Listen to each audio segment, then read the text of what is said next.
בגלל שהכל נראה אותו דבר ומאוד קל ללכת לאיבוד, אבל שם ללכת לאיבוד זה יכול להיגבר ממוות. בקלות אתם יכולים להתבלבל, לאבד תחושת מיקום בחור הכחול המבלבל הזה ולהמשיך לרדת למטה ולשקוע בלי לשים לב. יש הרבה שזה קורה להם והם פשוט לא מצליחים לעלות בחזרה למעלה. שלום חברים וחברות יפים ויפות, מה נשמע, מה קורה, מה שלומכם היום? יש לי סרטון מיוחד בשבילכם כי אנחנו בספיישל מעמקי הים. תקשיבו טוב ובואו נתחיל. היום חברים אנחנו הולכים לדבר על מקום אחד מסוכן ביותר, אתר הסלילה המסוכן ביותר בעולם. ואיפה הוא ממוקם, נועם? אתם בטח שואלים. תאמינו לו, הוא ממוקם הרבה יותר קרוב אלינו ממה שכנראה הייתם חושבים, אי שם בחצי האי סיני במצרים. כן, שמעתם אותי נכון, היום אנחנו הולכים לדבר על אתרי סלילה. עכשיו זה נשמע אולי טיפה משעמם, אבל תאמינו לי, זה הולך להיות סרטון מטורף. כי אתרי סלילה הם בהחלט יכולים להיות מסוכנים. בחלקם יש חיות מסוכנות, בחלקם יש זרמים חזקים או מערות מבלבלות, אבל החור הכחול בסיני שאנחנו הולכים לדבר עליו היום הוא סיפור אחר לגמרי, והוא מאוד מסוכן מסיבות מאוד מאוד מעניינות.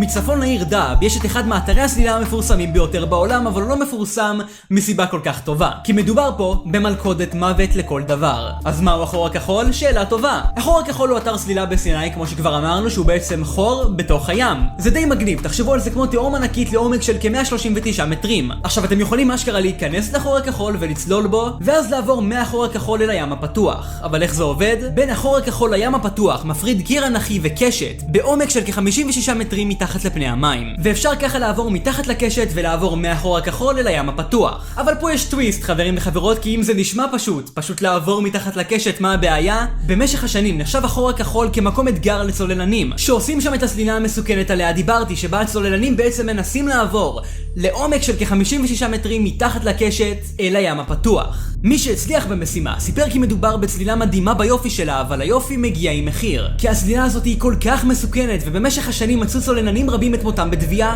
כשהם מנסים לעבור בדיוק באותו אזור שדיברנו עליו, מתחת לקשת אל הים הפתוח. ככל הנראה אתר הצלילה הזה גרם להכי הרבה מקרי מוות, עם מספר מוערך של בין 130 ל-200 צוללנים שמצאו את עצמם מתים באתר המסוכן. אז בואו נחקור על זה יותר, כי אנחנו אוהבים לחקור על דברים מעניינים, במיוחד שמדובר על דברים מעניינים במעמקי הים, שזה בכלל בונוס מטורף. מה כל כך מסוכן שם? מהי בדיוק מלכודת המוות? למה לעזאזל שאנשים בכלל ינסו לעשות את האתגר המסוכן הזה ולעבור מתחת לקשת? ואיך אפילו הצוללנים המקצועיים והמומחים ביותר בעולם מצאו את המוות שלהם בחור הכחול המסתורי. הכל נגלה בפרק הזה של מעמקי הים, מוזמנים לשבת בנוח, להביא פופקורן. כיום אנחנו הולכים לחקור על מלכודת של ממש, מלכודת מוות שמתחבאת אי שם במעמקי הים.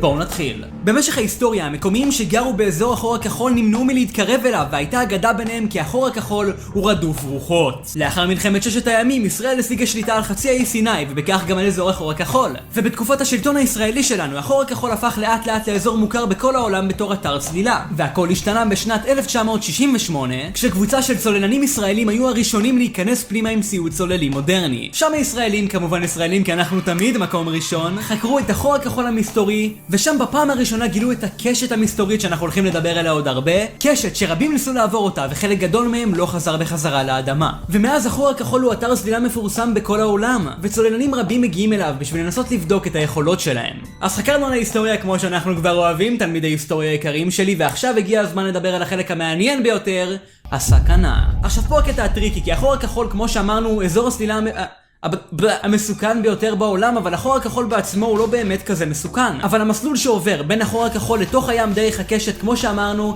זה הופך הכל להרבה יותר מסובך. ויותר מזה, מה שהכי מוזר בכל הסיפור של החור הכחול, שרוב האנשים שמתו שם הם לא היו סתם אנשים שבטעות נכנסו למים, אלא מדובר פה בצוללנים מומחים ומקצועיים. לפי צוללנים מומחים מדובר פה בירידה קשה ביותר, ואם אתם נכנסים אליה אתם חייבים להעריך את העומק ובדיוק איפה אתם נמצאים כמו שצריך כל שנייה, בגלל שהכל נראה אותו דבר ומאוד קל ללכת לאיבוד, אבל שם ללכת לאיבוד זה יכול להיגבר ממוות.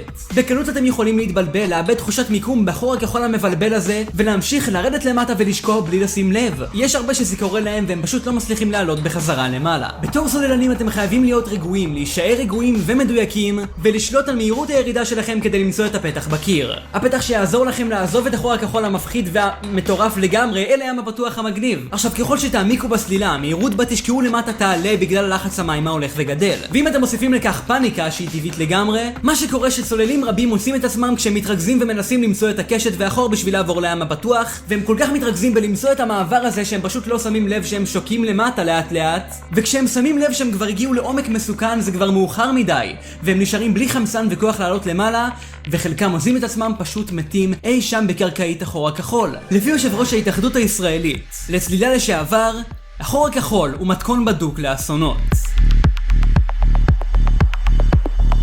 בשביל להגיע לשם תצטרכו לנסוע קילומטרים רבים במדבר יבש ומלא גמלים. ותאמינו לי, כשתגיעו לחור הכחול אתם תדעו בוודאות שהגעתם לחור הכחול. זה למה קוראים לו חור כחול, כי הוא באמת נראה כמו חור כחול באמצע הים. נראה כמו סוג של בולען מפחיד, משהו מסרטי מדע בדיוני במעמקי הים. הנושא השמיני. עכשיו אני לא יודע אם ידעתם, אבל יש עוד הרבה סכנות שמסתובבות להם אי שם בחור הכחול, והסכנה הגדולה מביניהם היא סכנה שאין לה תיעוד רשמי, אבל יש אגדות רבות על ייצור פרה-היסטורי, כריש פרה-היסטורי מסתורי שמסתובב לו בחור הכחול. כריש בשם המגלודון. סתם, אני צוחק כמובן, למי שלא הבין, כולנו כבר יודעים שהמגלודון לא מתחבא לו בחור הכחול, הוא מתחבא לו בשקע מריאנה. צופים ישנים שלי ידעו על מה אני מדבר, ומי שלא יודע על מה אני מדבר, כנראה שאני נראה ממש הזוי כרגע. אבל ברצינות עכשיו תראו את זה, החור הכחול הוא כל כך עמוק יחסית לסביבה שלו, שאפילו ממצלמות של לוויין תוכלו לראות בבירור את החור הכחול. ובשנייה שאתם תשימו את הרגל שלכם במים של החור, אתם תקלטו שאתם לא בחוף גורדון בתל אביב פה בצ'יל, כי בשנייה שאתם תיכנסו למים אתם תמצאו את עצמכם מעל תהום עמוק ביותר. במקום הזה המקומיים והבדואים שחיו באזור האמינו כי אישה טבעה בו, ובכך הרוח שלה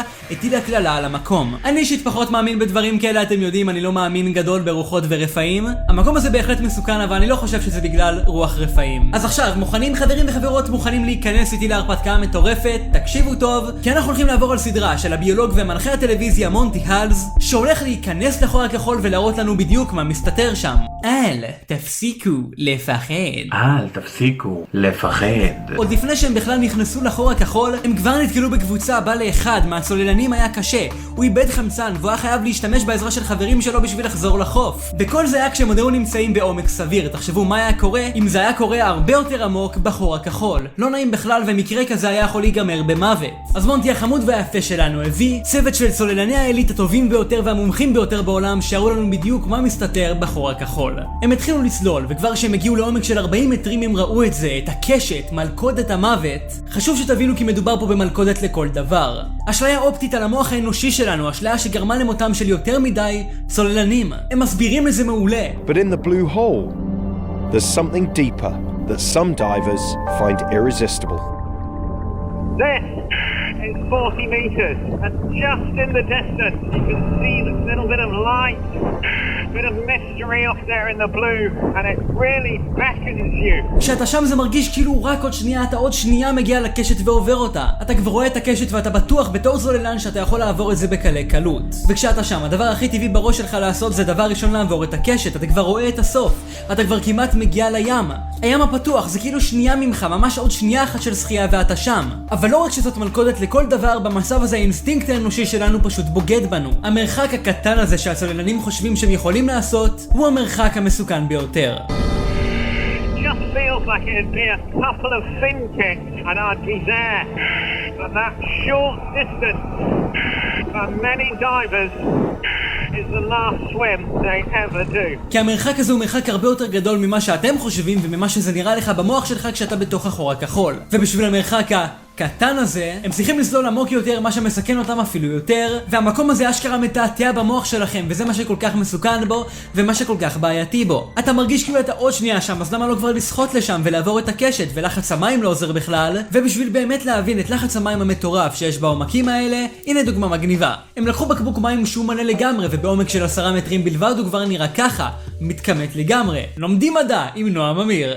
ואחרי שהם הגיעו לעומק של 30 מטרים הוא נראה ככה.